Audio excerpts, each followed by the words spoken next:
Bonjour à tous, bienvenue dans l'interview à la une, l'émission de la rédaction de Nice Matin en partenariat avec Radio Émotion. Une émission que je vais présenter avec Frédéric Maurice, le chef de l'édition Nice Métropole de Nice Matin. Bonjour Frédéric. Bonjour Denis. Notre invité aujourd'hui, Éric Ciotti, député des Alpes-Maritimes et président des Républicains. Bonjour Éric Ciotti. Bonjour, merci de votre invitation. Éric Ciotti, vous avez publié jeudi une réponse au vitriol à la lettre que vous avez adressée en début de semaine Christian Estrosi. Il appelait à l'apaisement. Pourquoi refuser la main tendue de Christian Estrosi ? Écoutez, je ne sais pas si c'est une réponse au vitriol, je ne crois pas, c'est une réponse en tout cas sincère et vraie. Pour moi, la politique, elle réside sur la vérité d'abord. Je n'aime pas les faux-semblants, je n'aime pas les discours aseptisés, mielleux, qui ne reposent sur aucune réalité, bien au contraire. Voilà, donc aujourd'hui, il y a le constat de désaccord. Ces derniers temps, les discours ne sont pas aseptisés entre vous deux. Oui, mais ce courrier, en tout cas celui de Christian Estrosi auquel j'ai répondu, était un peu dans cette tonalité. Il y a des désaccords, ils sont profonds, ils ne sont pas sur la base personnelle. Nos relations personnelles, c'est une chose. J'ai dit ce que j'avais à dire dans ce courrier. Là encore, je dis, j'aime pas des attitudes un peu, si vous me permettez l'expression, un peu faux cul. Voilà. Il y a, personnellement, on a notre histoire. C'était faux cul la lettre de Christian Estrosi. Et Christian Estrosi sait bien pourquoi elle est dégradée. Voilà. Et ça nous appartient. Et c'est pas glorieux pour lui. Et j'ai eu l'occasion de le dire. Mais sur le fond, on est élu. On est en responsabilité. Je suis député de Nice. J'ai été élu 4 fois député de Nice, 2 fois dans des batailles très violentes contre les candidats de Christian Estrosi, avec un engagement de toutes les forces de la mairie pour soutenir, notamment la dernière fois, M. Monetti. On a même assisté à quelques jours du premier tour des élections législatives à un tournoi de boules qui a coûté plusieurs centaines de milliers d'euros, dont le coup d'envoi a été donné par mon adversaire. Bon, tout ça, Christian Estrosi le sait bien. Il y a eu ces débats électoraux. Ils ont été tranchés par les Niçois. J'ai gagné 2017-2022 contre les candidats de Christian Estrosi. Christelle Dintorni a gagné dans la 5e circonscription, dans la circonscription de Christian Estrosi. Donc il y a cette légitimité électorale qui me donne des devoirs, une responsabilité, c'est de parler au nom des Niçois. Et là, on en vient au désaccord de fond.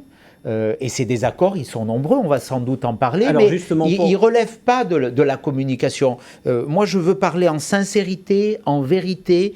J'ai toujours dit la vérité et vous pouvez être témoin que toutes les alertes que j'ai formulées depuis des années, et y compris depuis plusieurs mois sur la tempête Alex, malheureusement, toutes se sont avérées exactes. Que ce soit sur la situation budgétaire extraordinairement dégradée, que ce soit sur la sécurité, que ce soit sur les travaux de la tempête Alex, que ce soit sur le climat à la mairie, que ce soit sur l'aménagement de la plaine du Var. Voilà, on a des désaccords. C'est aussi ça le débat politique. Alors justement, ces sujets, vous souhaitez les aborder à l'occasion d'un débat. Vous avez fait la proposition à Christian Estrosi. Est-ce que vous avez eu un retour de Christian Estrosi ? Est-ce que vous pensez que ce débat pourra avoir lieu ? Écoutez, plutôt qu'échanger des courriers, ce que je conçois peut être réducteur. Parce que là, vous faites marcher la poste en ce moment. Il faut que nous ayons l'occasion de débattre de ces sujets. Christian Estrosi m'a répondu. Alors j'entends qu'il dit « j'ai compté les courriers que je lui ai adressés ». Les courriers que j'évoquais, c'est sur la tempête Alex. Parce que ce qui s'est passé est d'une extrême gravité dans nos vallées, où on a délibérément arrêté des travaux, ce qui pouvait mettre en danger des personnes pour des raisons financières. Et ça, je le dis, je le maintiens, je l'appuie, et j'ai tous les documents qui l'attestent. J'ai tous les documents qui l'attestent. Mais sur le reste, je veux dire que oui, nous échangeons, mais ce débat, il est naturel aujourd'hui, puisque Christian Estrosi m'a, dans sa missive, il a porté des attaques. Mais débattons de la situation financière, débattons de l'aménagement de la plaine du Var, débattons de la politique économique, des congrès, des tourismes, de la sécurité, de l'organisation des services. Tout ça, on peut le faire maintenant. Quand vous allez jusqu'à évoquer sa responsabilité dans la sécurisation de la promenade des Anglais, est-ce que ce n'est pas un peu préjugé d'une décision de justice qui n'est pas encore intervenue ? Je ne l'ai pas évoqué. Si vous lisez bien mon courrier, j'ai dit que j'aurais pu aller sur ces sujets. Oui, vous l'évoquez, du coup. Je ne le fais pas puisque la justice est saisie. Et la justice dira ce qu'il en est en cause, ce qu'il en est. J'ai vu que l'ancien procureur de la République, suivi par le magistrat instructeur, avait élargi le champ de l'information judiciaire. Je n'ai pas à me prononcer. Voilà, mais en tout cas, il y a ce sujet. Moi, je ne l'évoque pas de façon perfide. Il est sur la table et il est important pour les Niçois aussi, là-dessus, de connaître la vérité. Est-ce que ça veut dire que la campagne des municipales a déjà démarré avec cette lettre? Parce que vous proposez un débat, mais quid après? Parce que finalement, ça sera le début d'une campagne. Nous verrons bien. J'ai déjà dit que je serai au rendez-vous de l'avenir de notre ville. Voilà, que je me préparais à porter une espérance pour Nice. Le moment n'est pas venu d'annoncer cette candidature, mais on mesure bien aujourd'hui qu'il y a des désaccords de fond profonds avec Christian Estrosi. Je suis très inquiet par l'avenir de notre ville, parce qu'aujourd'hui, il y a une communication, je dirais une surcommunication abondante, permanente, une politique de paillettes, beaucoup d'argent porté sur des événements qui durent une journée. Et pour le reste, notre ville s'affaiblit. Quand nous voyons l'étude de la Fondation Abbé Pierre qui dit que 78 000 Niçois vivent en deçà du seuil de pauvreté, avec le quartier le plus pauvre de France à Nice. Quand on voit la dégradation de notre artère centrale, l'avenue Jean Médecin, parlez aux Niçois, vous les écoutez, ce sont vos lecteurs, vous mesurez leur angoisse aujourd'hui. On n'ose plus sortir à certaines heures de la nuit, avenue Jean Médecin, parce que ça change, ça se modifie. Il y a des dealers qui sont dans les rues transversales, qui arrivent à Jean Médecin. Donc tout ça, les Niçois le mesurent. Il y a une inquiétude financière qui est devant nous. Nice va vers une situation budgétaire intenable dans les mois et les années qui viennent, qui va asphyxier nos capacités d'action par une dette. Si on ajoute la dette de la métropole et la dette de la ville, fin 2023, on ne sera pas loin de 2,5 milliards d'euros de dette. Ça veut dire que la dette par habitant, elle est plus élevée qu'à Paris. Ça veut dire qu'on est la métropole la plus endettée par habitant et que tout ça va priver d'action sur les années à venir. Donc on est un peu dans une fuite en avant de dépenses de communication, de dépenses de l'immédiateté au détriment de l'avenir de notre ville et de son intérêt. On reste sur Nice, Éric Ciotti, avec une question posée par un Niçois qui a rencontré Tristan Gasparot de Radio Émotion, le partenaire de cette émission. Bonjour Monsieur Ciotti, je m'appelle Johan et ma question est la suivante. Pourquoi êtes-vous passé de l'amour à la haine avec Christian Estrosi? Ce n'est pas une question d'amour et de haine. Encore une fois, nos relations personnelles, elles ne doivent pas rentrer en cause et elles importent peu. J'ai dit des choses sur le sujet, vous les connaissez. La relation, elle repose sur un constat très différent, sur l'état de notre ville, sur sa situation et sur ce qu'il faut faire demain pour la redresser. Oui, vous avez été associé à cette gestion, vous avez assisté à l'installation du deuxième mandat, vous étiez là, donc ça veut dire que vous souteniez jusqu'ici. Il y a une rupture depuis? Il y a une rupture très nette. Il y a une rupture très nette. J'ai été premier adjoint en 2008, donc oui. Ça fait quelques années. J'ai été ensuite au département, où j'ai participé à redresser la collectivité départementale, aussi sur les finances, qui a une gestion particulièrement saine. Et en 2014, vous assistiez à l'installation de Christian Estrosi. 2014, Christian Estrosi était membre de ma famille politique. C'était l'UMP à l'époque. Et 2020, après, vous ne présentez pas. Je dirais que c'est depuis une dizaine d'années qu'il y a cette dérive, une dérive politique aussi. C'est que politique, ça n'est pas personnel? Il y a une dérive politique avec un changement d'appartenance politique et beaucoup d'électeurs ont eu quelque part le sentiment d'avoir voté pour un candidat en 2014 qui, en cours de mandat, a changé. Mais ce n'est pas qu'une question d'étiquette. Notamment en soutenant Emmanuel Macron. Et puis, après, il y a, je le redis, une appréciation très différente sur la gestion, sur la relation avec l'argent public. Justement. Sur ce qui me choque aussi, je le dis, c'est une forme de dérive, je l'ai exprimé dans mon courrier. On a le sentiment, et d'ailleurs Christian Estrosi parle toujours à la première personne, mon personnel, ma police municipale. Non, Nice n'est pas la propriété de Christian Estrosi. Critiquer vous le dites souvent, certains éléments de la politique, c'est pas critiquer Nice. J'aime Nice, je suis niçois, je veux le meilleur pour Nice. Justement, et je me battrai toujours pour Nice. Justement, vous critiquez beaucoup la politique des Christian Estrosi, ce qui est tout à fait légitime.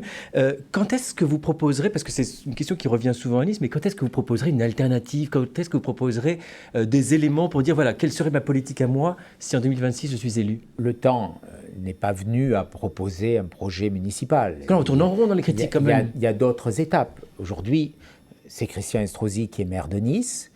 Il conduit une politique, il fait des choix qui, pour moi, sont dangereux pour l'avenir de Nice. Et aujourd'hui, mon devoir, c'est de les dénoncer.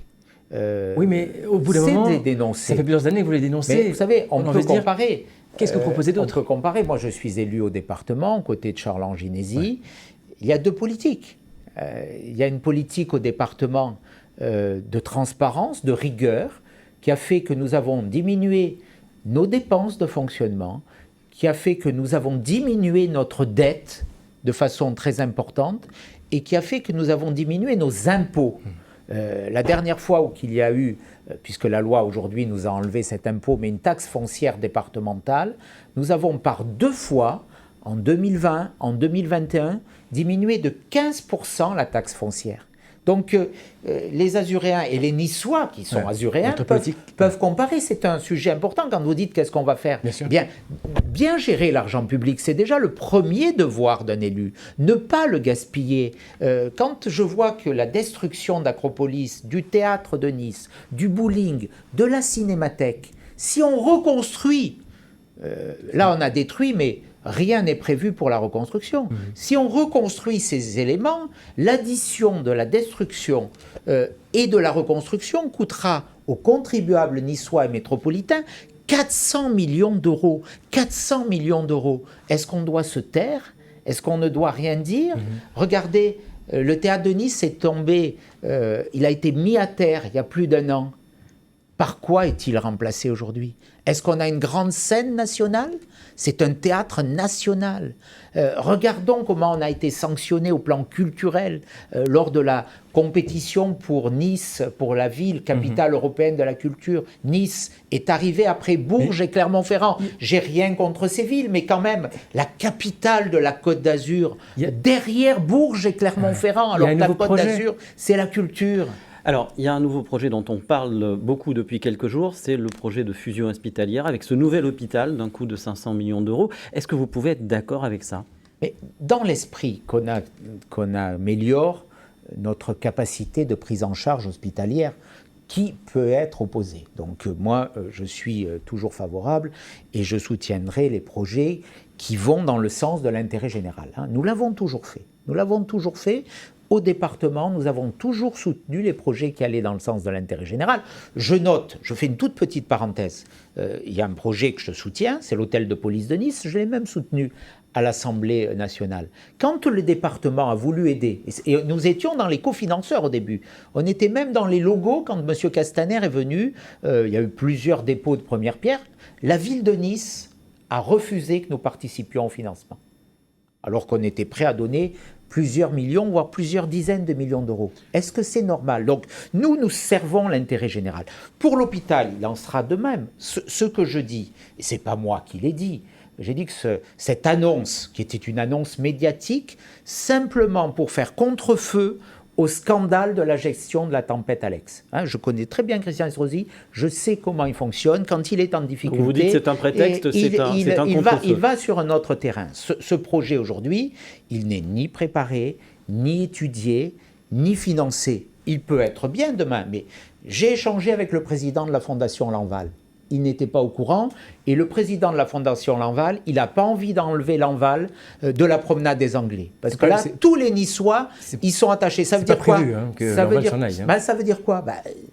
Comment on finance les 500 millions? J'ai eu le directeur général du Centre de lutte contre le cancer, le professeur Emmanuel Baranger, qui dirige la Cassagne. Lui non plus. Et vous l'avez vu, ils ont fait un communiqué commun. C'est pas moi qui le dis, c'est pas moi qui ai guidé leur plume. Quand les deux, il y a 3 acteurs, quand il y en a 2 qui disent on n'a mais pas été concerté, on n'a pas été, et j'ai eu l'occasion d'échanger, ce qui est encore plus grave, avec le ministre de la Santé, qui m'a dit qu'à ce stade, il n'avait validé aucun projet et aucun financement n'était prévu. La réalité, elle est là, vous savez, tout ce que je dis est vérifiable. Et j'ai même des écrits. Donc, demain, si on travaille pour un nouveau projet, mais il faut à minima que les acteurs concernés soient associés. Et je pense que c'est aussi dangereux d'enlever toutes nos structures hospitalières du cœur de ville. L'Enval doit rester sur la promenade des Anglais. C'est ce qui est prévu. Un centre, je ne l'ai pas entendu. Je n'ai pas entendu. Moi, j'ai vu la déclaration de Christian Estrosi dire on va vendre Cimier. Bon, on va le donner à qui? À un promoteur. On va vendre. Il y a l'Enval. On a des sites, on a des patrimoines qui n'appartiennent pas à Christian Estrosi, qui n'appartiennent pas au CHU. Et je trouve que la méthode. Alors, elle est un peu étonnante. Christian Estrosi n'a-t-il que des défauts? Contre vents et marées, par exemple, il a mené le projet de tunnel de la ligne 2 du tram. Il avait tout le monde contre lui, toute l'opposition, bien des associations, etc. Finalement, ce tunnel, aujourd'hui, a vu le jour. Est-ce que c'est un succès, ce tunnel? Est-ce que cette ligne 2 est un succès, selon vous? Est-ce qu'il a bien fait de s'accrocher à ce tunnel contre tout le monde? Cette ligne est un succès. Et je vous rappelle que le département a apporté une contribution très importante à cette ligne 2, une contribution de plus de 50 millions d'euros. On avait également financé la prolongation de la ligne 1 et naturellement, préalablement... Et vous ne souteniez pas le tunnel? Non, moi j'ai dit à l'époque, j'étais premier adjoint de Christian Estrosi, on avait lancé avec Christian Estrosi un projet qui passait par la promenade des Anglais. Ce projet, on peut en débattre sur tous les plans, mais ce projet... il était 3 fois moins cher. Donc aujourd'hui, on ne va pas revenir là-dessus, le tunnel est fait. Quand j'étais président du département, j'ai décidé de le soutenir. Ça relève de la décision de la mairie. Cette ligne fonctionne très bien, il n'y a pas de sujet. Mais dans la vie, vous savez, quand on doit acheter une voiture, des fois, on arbitre entre ceux qui peuvent acheter la Clio, ils auraient bien envie peut-être d'acheter la Ferrari, mais leur revenu ne le permet pas. Donc, quand on a un projet, il y a un projet à 1 milliard et il y a un projet à 300 millions, on peut réfléchir. Ce n'était pas un projet idiot sur la promenade des Anglais, c'était un projet environnemental qui réduisait les voies de circulation sur la promenade, qui au sud ne desservait personne, qui avait la même problématique sur l'Est et l'Ouest, qui passe 200 mètres un peu plus au sud. Bon, il y avait des arguments techniques, mais il y avait aussi cet argument budgétaire. Christian Estrosi a arbitré différemment, mais aujourd'hui c'est fait. Moi, ce qui m'importe, c'est l'avenir. Et pour financer des grands projets pour l'avenir, le nerf de la guerre, c'est l'argent. Et aujourd'hui, la ville fonce à grande vitesse vers le mur, surtout la métropole, dont les finances sont tellement dégradées. Quand vous me dites, vous critiquez, mais ces critiques, les Niçois peuvent les mesurer parce qu'ils payent aujourd'hui déjà la conséquence de cette situation. Quand il y a de la dette, eh bien, et qu'on continue à dépenser beaucoup, qu'est-ce qui se passe?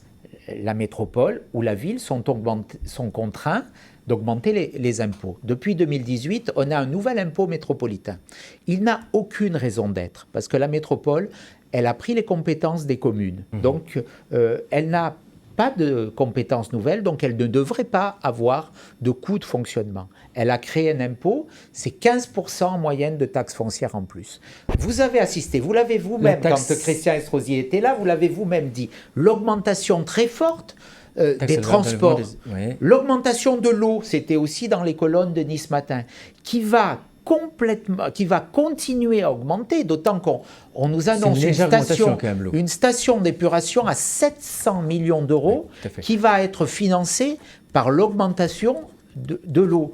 La taxe sur les ordures ménagères, qui a augmenté aussi fortement. Si vous prenez l'impôt métropolitain, les transports, l'eau, la taxe sur les ordures ménagères, pour un ménage qui a un couple avec 2 enfants, qui a un petit appartement de 2 pièces au cœur de Nice, eh bien c'est 400 € de pouvoir d'achat en moins par an. C'est pas rien.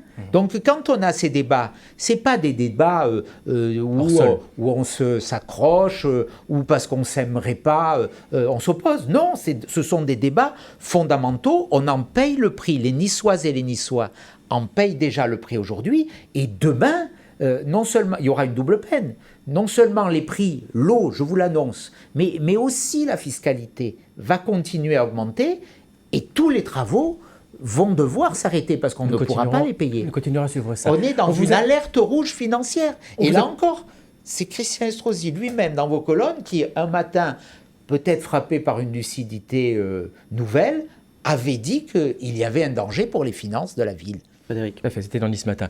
On ne vous a pas beaucoup entendu à cette occasion. Est-ce que vous regrettez le départ du préfet Bernard Gonzalez ?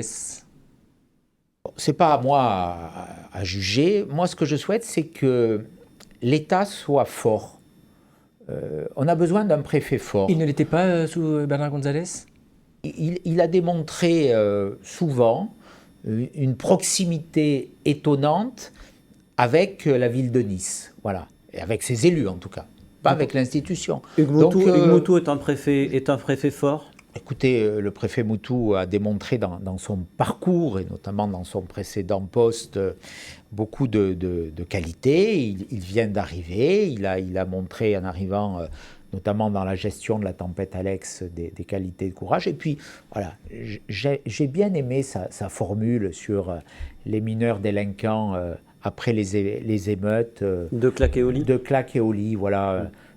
C'est quelqu'un d'autorité, mais non, on verra comment il conduit sa politique. Mais encore une fois, on a besoin d'un représentant de l'État indépendant, fort, qui fasse respecter les lois de la République partout, sur tout le territoire du département des Alpes-Maritimes. Sur un autre sujet, est-ce que vous vous réjouissez de la belle entente affichée entre Renaud Muselier et Laurent Wauquiez au sujet de la candidature des deux régions, Provence-Alpes-Côte d'Azur et Auvergne-Rhône-Alpes pour les JO de 2030, les JO d'hiver? Oui, c'est une belle initiative que je soutiens, que j'approuve. C'est une chance pour notre région. Je crois que les deux régions additionnées seront plus fortes pour soutenir cette candidature. On a la puissance de frappe des Alpes du Nord, voilà, qui ont accueilli 2 fois les Jeux Olympiques dans leur histoire, Grenoble et Albertville, avec des infrastructures qui existent. Et puis on a la spécificité de la région PACA. Donc je m'en réjouis et je salue cet accord et cette alliance, et je vais même plus loin, on en a parlé avec Charles Ginesi. Nous, le département est prêt bien entendu, à participer, à s'associer à cette démarche. Nous le ferons de façon très, très volontaire et très positive si on nous y invite. Et vous pensez qu'on a des chances de l'emporter? Oui, je crois que j'ai longtemps échangé sur ces sujets avec Laurent Wauquiez. Je crois qu'on a de vraies chances. C'est une candidature solide et qui mérite naturellement d'être soutenue. Vous n'avez pas échangé avec Renaud Muselier sur le sujet, j'imagine? Non. Alors, on passe au contexte national. Vous avez annoncé très vite cette semaine... Mais je peux le faire s'il le souhaite, je suis à sa disposition. Bon, le message est reçu, est envoyé en tout cas.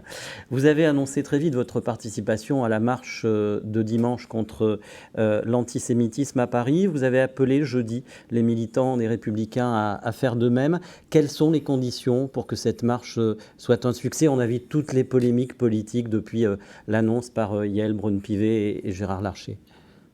J'espère qu'il y aura une immense mobilisation dimanche, à Paris bien sûr, mais aussi dans les villes de France qui organisent des moments de rassemblement.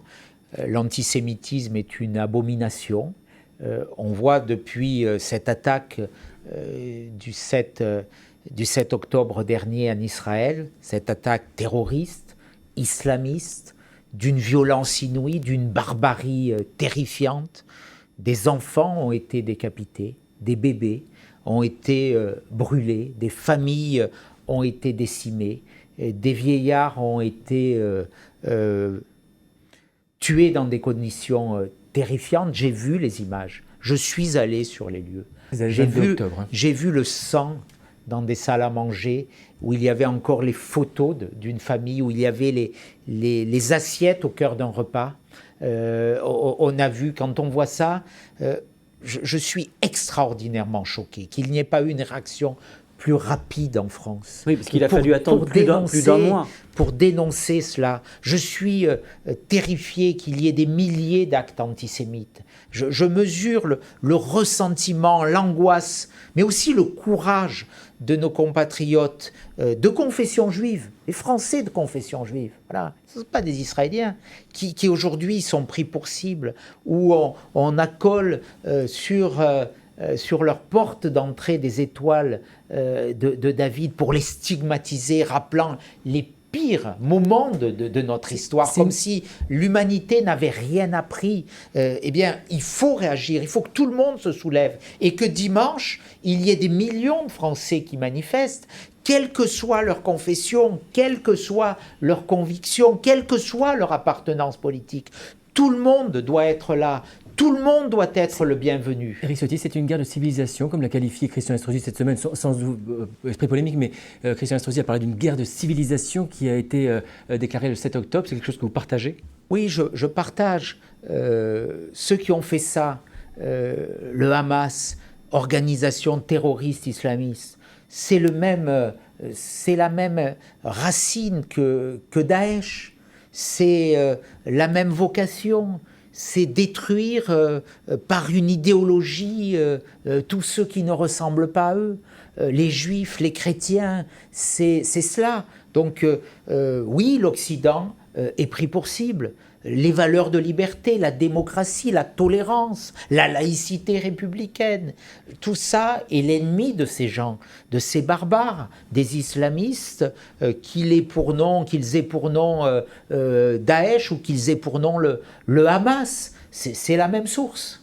Pour revenir à la marche de dimanche, Olivier Véran, le porte-parole du gouvernement, a indiqué que le Rassemblement national n'y avait pas sa place. Est-ce qu'il a tort ? Bien sûr qu'il a tort, c'est ridicule, c'est médiocre. Voilà. Je suis là aussi un peu atterré par ces polémiques.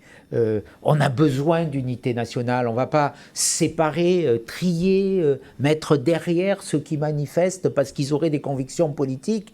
Voilà. Il y a des Français qui votent pour Madame Le Pen. Elle a fait 42% à l'élection présidentielle et ceux-là seraient des mauvais Français. Je récuse depuis des années ce discours.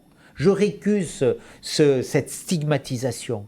Si ces Français vont dans ce sens, c'est parce qu'on n'a pas réglé les problèmes qui les préoccupent, parce qu'ils ont une inquiétude pour l'avenir, parce qu'ils ont une inquiétude face à l'islamisme, face à la montée de l'immigration, de l'insécurité, de la violence notamment. Et donc, dans ce moment qui appelle à l'unité, au rassemblement, stigmatiser, séparer est quelque part une faute. Voilà, donc dimanche, tous doivent être... J'ai rédigé hier une tribune disant qu'il ne devait pas y avoir de séparation, il ne devait pas y avoir de distinction. L'unité, le rassemblement de tous les Français qui disent non à l'antisémitisme, cela est le seul message. Tous doivent être là, y compris Emmanuel Macron. Si le président de la République est là, ça donnera encore plus de force. Là encore, j'ai écrit à Emmanuel Macron pour lui dire « Je ne comprends pas qu'il n'y ait pas encore eu un hommage aux Français assassinés par le Hamas. 40 morts, 40 Français ont été assassinés. C'est le pire attentat islamiste depuis Nice, depuis le 14 juillet 2016 qui a frappé au cœur notre ville. Et là, rien, pas d'hommage. On a l'impression qu'il y a une forme d'en même temps, que Emmanuel Macron a le bras un peu bridé par ce qu'on entend sur certains territoires en France aujourd'hui. Voilà. Je l'appelle à la clarté là aussi. Et je pense que ça serait un très bon signe qu'il soit là dimanche. Peut-être qu'il est aussi retenu par la complicité de la situation là-bas. Justement, est-ce qu'on ne peut pas partager la douleur d'Israël tout en critiquant sa vengeance aveugle ? Non, je ne crois pas qu'il faille. J'entends ce discours. Je l'ai dénoncé moi-même à plusieurs reprises et devant Emmanuel Macron. Vous savez, le discours en deux parties. La première partie, on dénonce, et la seconde, on nuance. Eh bien, rien ne peut nuancer, expliquer, justifier ce qu'a fait le Hamas. Cette abomination n'a aucune explication. Aucun conflit territorial ne peut expliquer cela. Et je le dis, pour moi, il est légitime que Israël, État démocratique, eh bien, se protège et se défende. Par tous les moyens. Demain, il y aura... mais comment concevoir l'avenir dans cette région du monde, une région tourmentée de cet Orient compliqué, comme le qualifiait le général de Gaulle, quand pendant la guerre, il allait vers la Syrie, là où, pour représenter la France. Comment concevoir demain qu'il y ait aux portes de Tel Aviv, de Jérusalem, un État aux mains du Hamas qui a pour objectif, pas simplement de détruire Israël, mais de rayer chaque juif de la planète. Donc vous n'appelez pas possible. Vous n'appelez pas au cessez-le-feu, vous n'appelez pas une trêve humanitaire. Je comprends. Même pas une trêve humanitaire. Je comprends la volonté d'éradiquer le Hamas. Voilà. Après, bien entendu, il doit être pris en compte l'exigence humanitaire. Il doit y avoir des corridors humanitaires. Les pays arabes peuvent et doivent aussi prendre leurs responsabilités pour accueillir des blessés, des réfugiés, je pense en particulier à l'Égypte, mais je comprends aussi, bien entendu, la nécessité pour Israël de se défendre. C'est sa survie qui est en cause. C'est sa survie. Et soyons aussi solidaires, parce que nous avons les mêmes ennemis. Nous avons les mêmes ennemis. Et si Israël cède, si Israël tombe, quel sera le prochain? Pensons-y. Éric Ciotti, le projet de loi immigration a été examiné au Sénat cette semaine. Je vous propose d'écouter Lionel Lucas, le maire Les Républicains de Villeneuve-Loubet. Moi, je trouve anormal que quelqu'un qui travaille dans notre pays, et qui n'a pas de papier, mais qui travaille, qui paye des cotisations ou autres, ne soit pas régularisé. Donc la régularisation notamment des travailleurs dans les métiers en tension, c'est plutôt une bonne option. Oui, puis ceux qui travaillent déjà. Vous vous rappelez que ceux qui faisaient les travaux pour l'Assemblée nationale, ils étaient tous clandestins. Mais ils travaillaient. Le problème, c'est ceux qui ne travaillent pas. Et le problème, c'est ceux qui ne sont pas des immigrés, d'ailleurs, la plupart du temps, c'est plutôt les deuxième, troisième générations qui posent un certain nombre de problèmes. Alors Éric Ciotti, c'est un dangereux immigrationniste, Lionel Lucas? Pour une fois, je ne serais pas d'accord avec Lionel Lucas. De quoi parle-t-on? Pas d'étrangers en situation régulière qui travaillent. Quelqu'un qui est arrivé en France qui travaille, qui paie ses cotisations, naturellement, c'est mieux que quelqu'un qui ne travaille pas. Là, on parle des étrangers en situation régulière. Là, de quoi s'agit-il dans ce débat? C'est de régulariser ceux qui sont arrivés en situation irrégulière, donc qui ont violé la loi, parce que franchir une frontière de façon illégale, c'est violer la loi, ou qui étaient arrivés de façon légale et sont rentrés en clandestinité. Par exemple, en abusant du droit d'asile, en prétendant qu'ils pouvaient être des réfugiés, ce qui est faux dans les 3/4 des cas, presque 200 000 demandes d'asile en 2023, les 3/4 sont des fausses demandes d'asile, donc il n'y aura pas de statut de réfugié, et qui ensuite se maintiennent à vie sur le territoire parce qu'on ne les expulse pas. Vous savez, sur cette question, je crois que c'est une question de mauvaise foi. Monsieur Mitterrand avait régularisé, je crois, presque 150 000 étrangers en situation irrégulière. Monsieur Jospin en avait régularisé 75 000. Monsieur Hollande, avec monsieur Valls, a mis en place cette circulaire de régularisation, qui fait que chaque année, il y a plusieurs dizaines de milliers, 33 000 je crois l'année dernière, d'étrangers en situation irrégulière qui sont régularisés. Qui travaillent tous, qui sont tous intégrés? Non, beaucoup ne sont pas intégrés. Et on ne vérifiait pas les critères d'intégration. Moi, ce que je dis, c'est que si on a la certitude, quand on vient en France, de façon illégale, d'être régularisé, le message, il est très directement adressé à ceux qui veulent venir. Et aujourd'hui, pour moi, ce qui importe, c'est de dire qu'il faut arrêter cette immigration de masse. 500 000 étrangers sont arrivés en situation légale l'année dernière. Hein. Oui, 105 000. Repartent. 105 000. C'est aujourd'hui le premier volet, vous avez raison, qui repartent, pas tous. Pas tous, et souvent, c'est des étudiants, je ne dirais pas dans les plus grandes filières d'excellence. Et ça mériterait qu'on regarde. Il y avait 2 fois moins d'étudiants lorsque M. Sarkozy était président de la République, en 2012. Donc en 10 ans, le nombre d'étudiants a doublé. Je ne pense pas que la qualité de nos études en France ait été multipliée par 2. Voilà, ça veut dire que c'est aussi une filière migratoires qu'il faudrait regarder avec un peu plus de vigilance. Donc aujourd'hui, quand on accueille 500 000 étrangers en situation régulière, plus sans doute se trouve dans notre pays presque d'1 million d'étrangers en situation irrégulière, il faut arrêter d'adresser des messages. Il faut arrêter ce qui peut constituer un appel d'air. Donc il faut de la lucidité, il faut du courage. Vous savez, il y a 400 000 étrangers légaux inscrits à Pôle emploi. Il y a 5 millions de Français inscrits à Pôle emploi. Et on nous dit qu'on aurait besoin d'aller chercher des clandestins.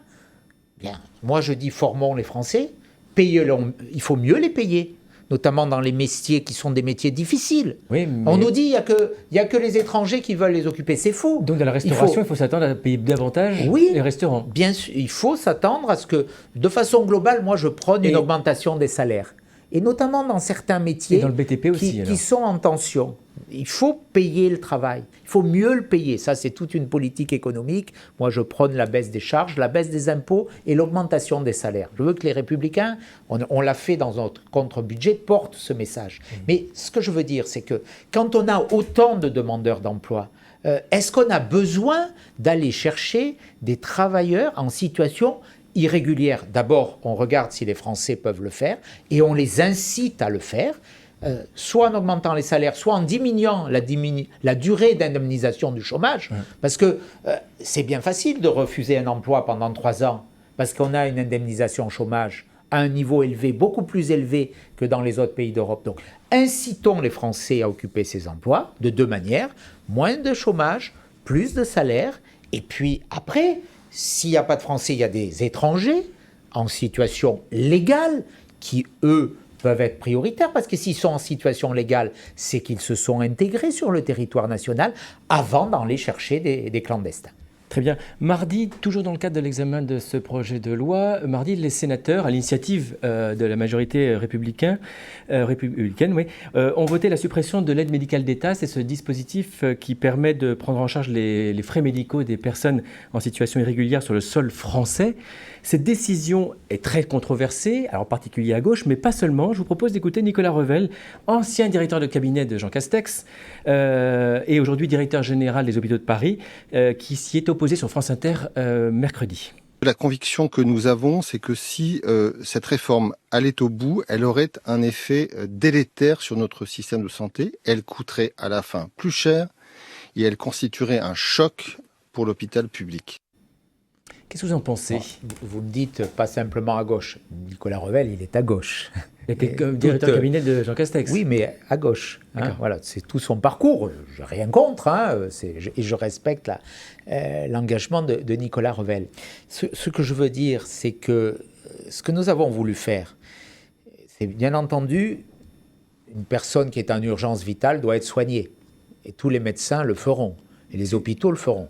Donc nous avons supprimé cette aide médicale d'État qui donnait des droits exorbitants et différents à des étrangers arrivés en situation irrégulière. Aujourd'hui, qu'est-ce qui se passe? Dans notre ville, on a des retraités qui ne peuvent plus se payer une complémentaire, qui n'ont pas droit à l'accès à la santé à 100%. Et on a des clandestins qui sont arrivés depuis Menton, auxquels on paye à 100% tous les frais, y compris certains frais de confort. C'est ça que les Français ne comprennent plus. Enfin, en réalité, les migrants qui viennent, ce sont des jeunes hommes, en réalité, qui n'ont pas des problèmes de santé. Ça coûte, les dispositifs de soins pour les étrangers en situation irrégulière avoisinent les 2 milliards d'euros. Il y a l'AME, c'est 1,2 milliard d'euros, plus 9 régimes différents. On les a tous recensés dans un remarquable rapport à l'Assemblée nationale fait par Véronique Louwagie. Et il y a la PUMA, il y a une multitude de dispositifs, 2 milliards. Donc je dis, il faut un équilibre. Bien sûr, quand il y a une urgence vitale, il faut prendre en charge cette urgence vitale, toujours. On est animé par cette humanité. Mais là, on est tombé dans des excès. Il y a 450 000 personnes inscrites à l'AME, tous des clandestins. Tous des clandestins. Tous des clandestins, oui, parce qu'on estime qu'il y a sans doute 1 million de clandestins. Ça ne cesse d'augmenter. Le coût de l'AME a doublé en 10 ans. Il faut arrêter cette dérive. Voilà, c'est du bon sens. Moi, je ne peux pas accepter que quelqu'un qui a travaillé, un agriculteur qui a une petite retraite, ne puisse pas se payer la complémentaire, et des problèmes pour se refaire faire les dents, pour des prothèses auditives, pour des lunettes, et qu'on va payer à 100% quelqu'un qui a violé les lois de la République en arrivant illégalement sur le territoire. Ça, ce n'est pas compréhensible par les Français. Est-ce que vous êtes toujours prêt à déposer une motion de censure en cas d'adoption du projet de loi immigration par le biais de l'article 49.3 ? Nous, j'évacue aucune option, aucune hypothèse, y compris celle-là. Le Sénat a considérablement amélioré le texte initial, c'est vrai, mais moi je dis les choses, la gravité de la situation migratoire, ces chiffres, 2 millions d'étrangers, soit l'équivalent de la ville de Paris, arrivés légalement depuis l'élection de M. Macron. 2 millions. Paris. Il faut arrêter cette force qui est là. Ce n'est pas cette loi qui le fera. Les mesures qui pourraient le permettre n'y figurent pas parce qu'elles ne peuvent pas. La solution, c'est une réforme constitutionnelle. Nous sommes prisonniers aujourd'hui de jurisprudence, de conventions, de directives européennes, de traités internationaux. Il faut changer tout ça. Il faut qu'on reprenne notre souveraineté. Il faut que la France puisse dire qui elle veut accueillir. Et il faut beaucoup moins accueillir. Qui elle ne veut plus, qui elle veut expulser, il faut plus expulser. Et c'est pour cela que le seul moyen, et tous les juristes sérieux le disent, là on est dans la communication avec ce texte, change notre loi fondamentale, notre Constitution. J'ai déposé un texte dans cela. Il sera débattu le 7 décembre prochain à l'Assemblée nationale. J'en serai le rapporteur. C'est un texte, c'est le seul qui embrasse toutes les perspectives, avec 3 sujets. 1, le vote d'un plafond migratoire chaque année par le Parlement. Aujourd'hui, je vous rappelais le nombre des titres de séjour. Il faut sans doute diviser quasiment par 10 ce qu'on accueille aujourd'hui. 2, l'asile, qui a été dévoyé, qui aujourd'hui est détourné. 200 000 demandeurs d'asile, quasiment, sans doute. En 2023, c'était 168 000 l'année dernière. En 2022, là, on est dans un rythme. Premier semestre, c'était plus 14%. Donc, on va tangenter les 200 000 demandeurs d'asile. Je vous le disais tout à l'heure, je le redis, parce que c'est essentiel. Les 3/4 sont des faux réfugiés. Et ils vont rester définitivement en France. Et le troisième objectif ? Et le troisième objectif, c'est l'expulsion. Voilà. Là encore, on ne peut pas nous dire, on ne peut pas expulser quelqu'un vers l'Algérie, condamné pour terrorisme en France, parce qu'il risquerait sa vie en Algérie. Eh bien, moi, je préfère qu'il risque sa vie en Algérie, qu'il menace la vie de nos enfants en France. Alors, un mot sur les européennes. Pourquoi vous ne serez pas vous-même tête de liste des Républicains aux européennes ? Il paraît que Nicolas Sarkozy vous encourageait à le faire. On revient sur la première partie de notre émission, parce que je suis député de Nice et que j'entends le rester. Voilà, et que je zigzague pas. Nice, c'est ma ville. Nice m'a tout donné. J'y suis né, j'y ai grandi. Certains ne diront pas beaucoup, mais je veux apporter à ma ville la confiance qu'elle m'a témoignée. J'ai été élu 4 fois député de Nice, et je rappelais les conditions difficiles les 2 dernières fois. J'aime cette ville, je suis fier de la représenter à l'Assemblée nationale, j'ai un lien charnel avec elle, et pour moi la politique c'est tout à la fois une affaire de conviction, et vous connaissez mes convictions, elles n'ont jamais varié, je n'en ai jamais dévié. On me reproche d'être à droite depuis longtemps, je l'assume. Vous êtes les témoins, parce que vous êtes les témoins de cette vie politique locale et nationale. Et je remercie Nice Matin d'avoir cette mémoire. J'ai toujours été au même endroit, j'ai toujours eu les mêmes convictions. Mais ces convictions, elles résident dans une terre. Pour moi, la politique, c'est à la fois des convictions, et c'est à la fois un lien charnel, physique, avec une terre et surtout avec les habitants qui la composent. Alors j'ai bien vu que certains me donnaient des conseils, y compris dans le courrier que vous évoquiez tout à l'heure. Je mesure la sincérité de ces conseils et ils m'invitent à plus que jamais garder le lien avec Nice. Le conseil de Nicolas Sarkozy, il était sincère ? Plus sincère que celui que j'évoque en tout cas. Alors, qui, pour mener cette liste des Républicains aux européennes, on ne voit pas qui peut rivaliser aujourd'hui avec François-Xavier Bellamy. François-Xavier Bellamy, je l'ai dit, je vous le répète aujourd'hui, a vocation, parce qu'il a été le représentant de nos députés au Parlement européen, a occupé une place essentielle, voire la première sur cette liste. Il a d'imminentes qualités, il a fait honneur à notre pays, il a mené de beaux combats au Parlement européen. Il est compétent, il a siégé, il a été présent, il est intervenu avec un extraordinaire courage devant Olaf Scholz, où il a dit aux Allemands qu'il fallait qu'ils arrêtent de traiter par le mépris la France. Oui, mais nous déciderons, je ne l'annoncerai pas aujourd'hui, je suis désolé, nous le ferons en son temps. Je crois que les Français aujourd'hui ont d'autres préoccupations que lancer la campagne des élections européennes, mais je vous le confirme, François-Xavier Bellamy a tous les talents et tous les atouts pour prétendre à conduire cette liste. Vraiment tous les atouts. Vous raillez souvent le caporalisme de Jean-Luc Mélenchon au sein de la France Insoumise. Est-ce que ça veut dire que vous allez autoriser à François-Xavier Bellamy à défendre ses convictions personnelles, notamment, a-t-il dit, contre l'IVG ? Je ne crois pas qu'il soit sur cette ligne. Oui, c'est ses convictions personnelles, il a dit en 2019. Je ne crois pas qu'il soit sur cette ligne. En tout cas, c'est clair, et j'ai eu l'occasion de le dire, ce n'est pas l'engagement des Républicains, ce n'est pas mon engagement personnel. L'IVG est un droit. C'est notre famille politique qui l'a installé. C'est Simone Veil, sous la présidence de Valéry Giscard d'Estaing. Et j'entends bien à ce que ce droit, cette liberté plutôt fondamentale soit défendue, préservée. Pour en finir juste sur les européennes, est-ce que les macronistes ont raison de dire qu'ils seront les seuls à présenter une liste pro-européenne ? Mais non, c'est ridicule, c'est caricatural. Nous avons besoin de l'Europe, je le dis, notamment dans les enjeux migratoires, parce que nous avons besoin de l'Europe sur les grands défis de l'avenir, du climat, du numérique, des enjeux sanitaires aussi. Donc l'échelon européen, dans la compétition internationale, dans l'affrontement des blocs, la Chine, les États-Unis, si on n'a pas cette dimension sur certains sujets, je pense sur le médicament, nous serons écrasés.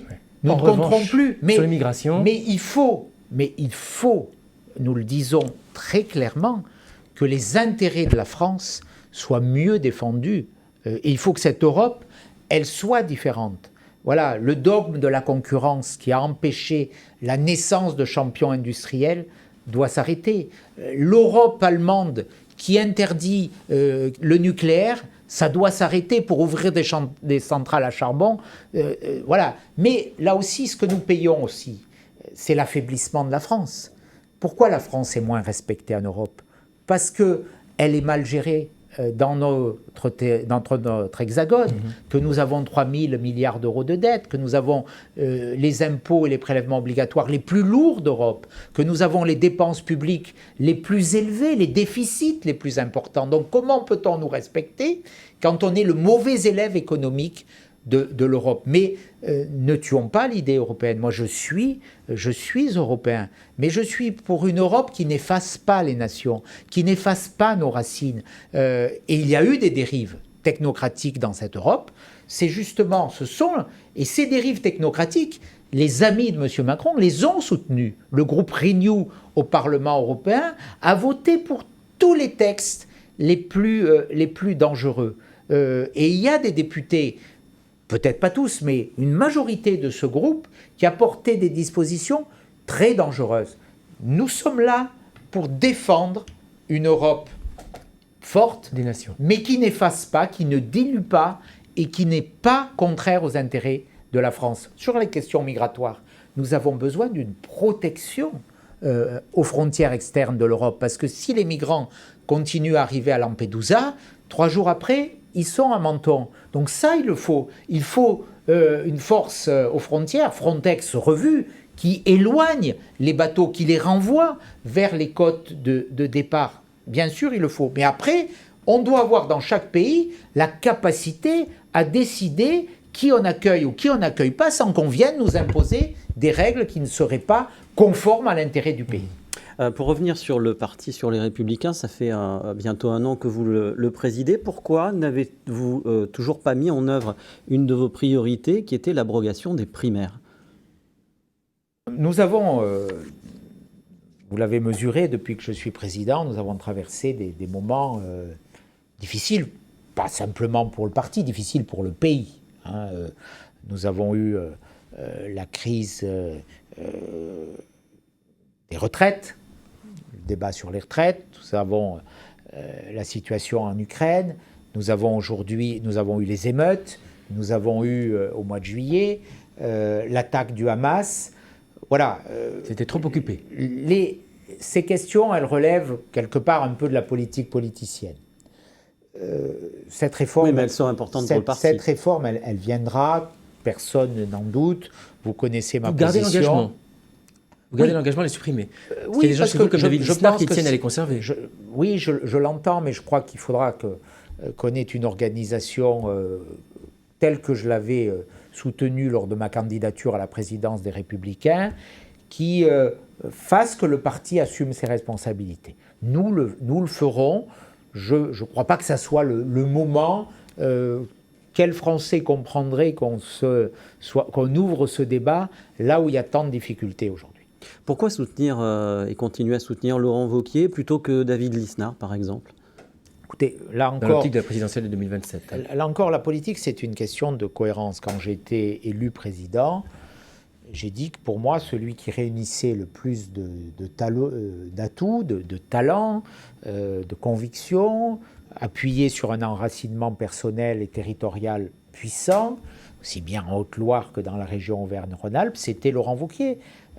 Je ne suis pas homme à changer d'avis chaque jour. Si avec le temps, ce que j'ai dit, je le pense toujours. Ouais, même si avec le temps, ça n'enlève rien aux qualités dont dispose David Lisnard. David est un ami, je travaille avec lui au conseil départemental, c'est un brillant président de l'Association des maires de France. On aura besoin de sa voix dans ce débat. De toute façon, on ne gagnera que dans l'unité, que dans l'addition, que dans le rassemblement. Le jeu va se réouvrir. Monsieur Macron ne pourra plus être candidat.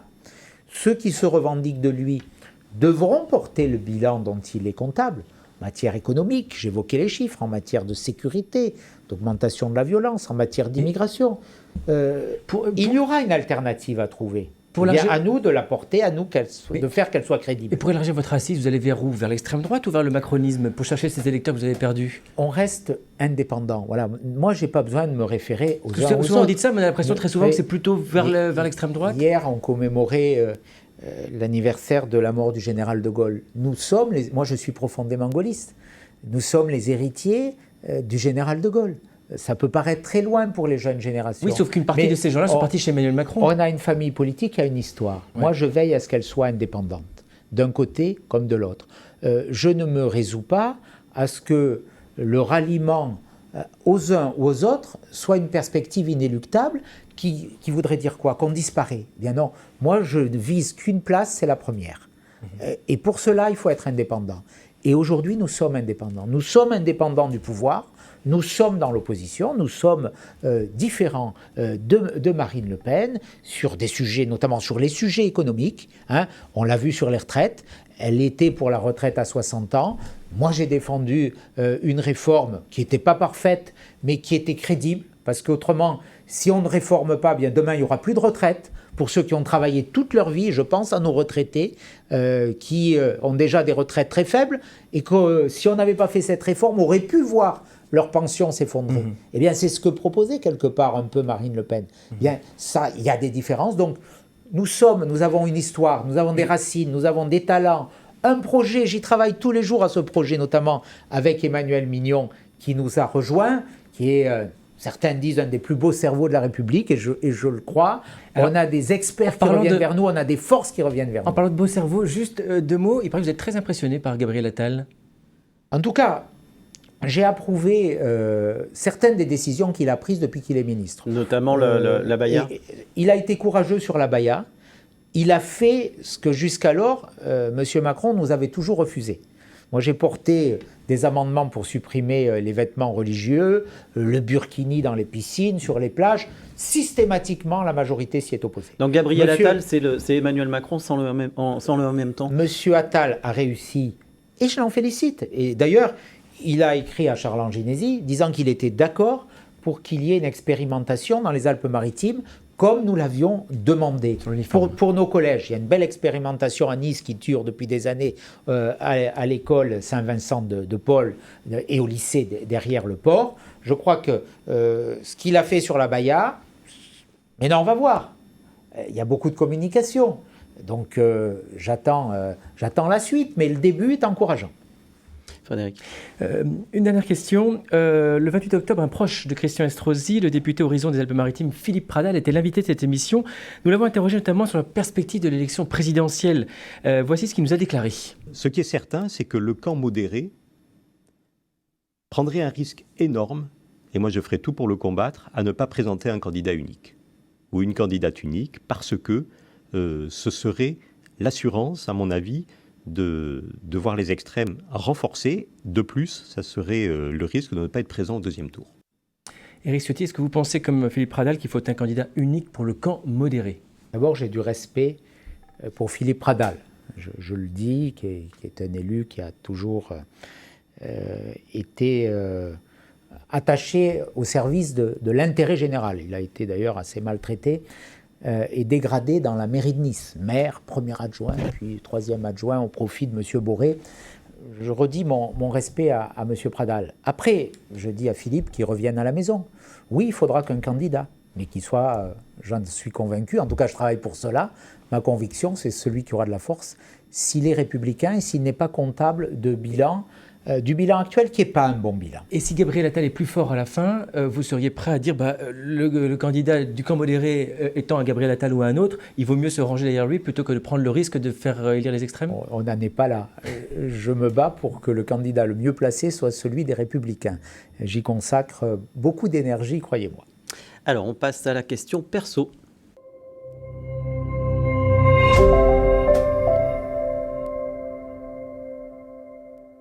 Frédéric.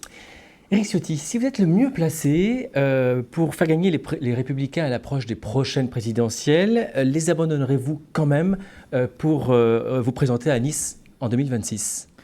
Là, vous me prêtez beaucoup d'ambition. Après Nice, la présidence de la République, non. Je ne suis pas dans cet état d'esprit. Ouvrir ces débats, voilà, j'ai dit les choses sur l'élection présidentielle et je m'y tiens. Merci beaucoup Éric Ciotti, merci Frédéric Maurice, merci Sophie Doncé, Franck Fernandez et Philippe Bertini pour la réalisation de cette émission, Christelle Benjamin pour sa préparation. On se retrouve la semaine prochaine pour une nouvelle édition de l'interview à la une. Notre invité sera David Lisnard, le maire Les Républicains de Cannes et président de l'Association des maires de France. Bonne journée et bon week-end à tous.